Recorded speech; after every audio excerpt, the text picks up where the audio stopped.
Investors, Vikram engineering का IPO आज से स्टार्ट हो चुका है। हम लोग इसमें आज से अप्लाई कर सकते हैं। तो चलिए हम ये समझने की कोशिश करते हैं कि क्या हमें इस कंपनी में अप्लाई करना चाहिए या बचना चाहिए, राइट। तो देखिए, अच्छा सबसे पहले आप लोग चैनल को सब्सक्राइब कर लीजिए ऐसे ही आईपीओ एनालिसिस के लिए। चलिए वीडियो शुरू करते हैं। तो देखिए, जो विक्रम इंजीनियरिंग है ना, ये क्या करती है कि यदि किसी कंपनी को इंफ्रास्ट्रक्चर की ज़रूरत है तो वो कंपनी इनको ऑर्डर देती है, और ये विक्रम इंजीनियरिंग आईपीसी मॉडल पे क्या करती है, सॉरी ईपीसी मॉडल पे क्या करती है, उनको एग्जीक्यूट करती है। ईपीसी मॉडल क्या होता है? मतलब इंजीनियरिंग, प्रोक्योरमेंट एंड कंस्ट्रक्शन। मतलब वो क्लाइंट्स की इंफ्रास्ट्रक्चर डिमांड को समझती है, उसको डिजाइन करती है, ठीक है, खुद खरीद बिक्री करती है उसके रॉ मटेरियल को, और उसका कंस्ट्रक्शन करती है और उसको डिलीवर करती है। ये इनका बिजनेस मॉडल है, ठीक है। तो बेसिकली इनके क्लाइंट्स कौन है?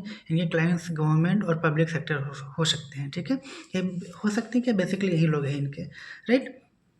तो अच्छा, गवर्नमेंट या पब्लिक सेक्टर में क्या हो सकता है? जैसे कि पावर ट्रांसमिशन हो सकते हैं, एनटीपीसी हो सकता है, रेलवे इलेक्ट्रिफिकेशन हो सकता है, वाटर सप्लाई। ये सब सेक्टर्स में, ये सब फील्ड्स में ये अपना क्या करते हैं? सर्विस देते हैं, ठीक है। इंपॉर्टेंट डेट्स क्या है? इंपॉर्टेंट 26 से लेके 29 के बीच में हम इसमें अप्लाई कर सकते हैं, ठीक है। और प्राइस रेंज क्या होने वाला है? 92 से लेकर 97 तक का प्राइस रेंज रहने वाला है। लिस्टिंग आपको 3 सितंबर को हो जाएगा। इशू साइज क्या है? 772 करोड़ का है, जिससे सबसे अच्छी बात यह है कि इसमें लगभग 721 करोड़ का फ्रेश इशू है और 51 करोड़ का ऑफर फॉर सेल है। ये एक अच्छी बात है, ठीक है। क्या बिजनेस मॉडल समझ लिए और हम समझ लिए। अब आते हैं कि इसका थोड़ा सा स्ट्रेंथ और वीकनेस देख लेते हैं। कंपनी में स्ट्रेंथ क्या है? तो देखिए, एक डाइवर्सिफाइड पोर्टफोलियो है इनका, एक बहुत अच्छा क्या है, क्योंकि ये पब्लिक सेक्टर और गवर्नमेंट सेक्टर दोनों को क्या कहते सर्विस देते हैं, ठीक है। और ये लगभग 44 प्रोजेक्ट अभी तक कंप्लीट कर चुके हैं, और भी इनका ऑन गोइंग प्रोजेक्ट 37 प्रोजेक्ट चल रहे हैं, ठीक है।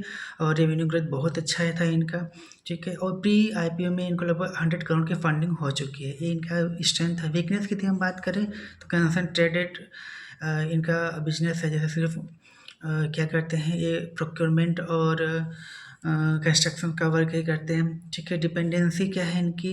डिपेंडेंसी यही फ्यू क्लाइंट्स पे ही इनकी बहुत अधिक है, और चूँकि गवर्नमेंट इंक्लूड है तो रेगुलेटरी प्रॉब्लम यहाँ पे बहुत ज़्यादा हो सकती है, ठीक है।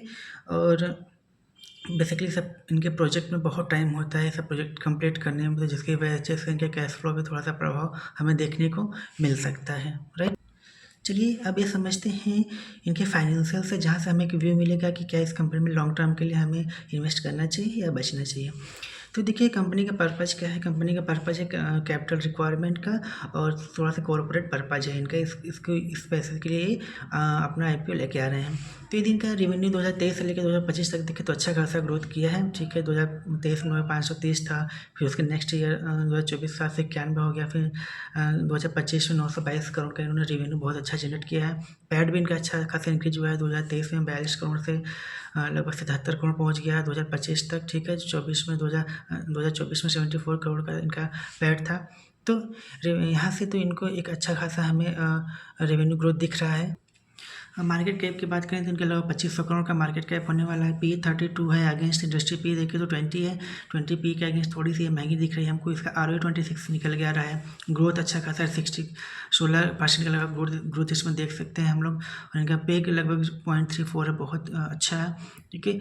और कैश फ्लो की बात करें तो यहाँ से कंपनी में थोड़ा सा वीकनेस नजर आता है। कैश फ्लो इसका नेगेटिव चल रहा है, नेगेटिव 129 करोड़ इनका नेगेटिव कैश फ्लो चल रहा है। अच्छा, रेवेन्यू इनको कहाँ से आती है? तो बेसिकली पावर से इनको लगभग 72% की रेवेन्यू आती है, ठीक है। वाटर सप्लाई से, वाटर इंफ्रास्ट्रक्चर से इनको 26% की रेवेन्यू आती है, और रेलवे से 1%। तो ऑलमोस्ट रेलवे से तो नीली है, बाकी वाटर एंड पावर ट्रांसमिशन से इनकी रेवेन्यू सबसे अधिक होती है, ठीक है। शेयर होल्डिंग पैटर्न अभी करंटली प्री आईपीओ क्या है?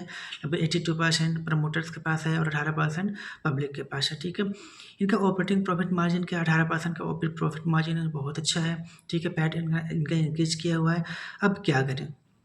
क्या हमें इसमें इन्वेस्ट करना चाहिए या बचना चाहिए? देखिए, अभी यदि हम जीएमपी देखें तो जीएमपी लगभग 20 या 18 के आसपास चल रहा है। तो जीएमपी बहुत अच्छा होने वाला है। हमको ग्रे मार्केट प्रीमियम अच्छा खासा देखने को मिल रहा है, और इसका लिस्टिंग गेन भी हमें अच्छा खासा देखने को मिल सकता है। तो for the purpose of listing gain and GMP I will consider, and for the long term investing I hesitated because कि देखिए जो यदि जहाँ पे गवर्नमेंट इंक्लूड हो जाती है ना, वहाँ पे प्रोजेक्ट डिले होना एक स्वाभाविक सी बात है। इसकी वजह से हमको नेगेटिव कैश फ्लो देखने को मिल सकता है।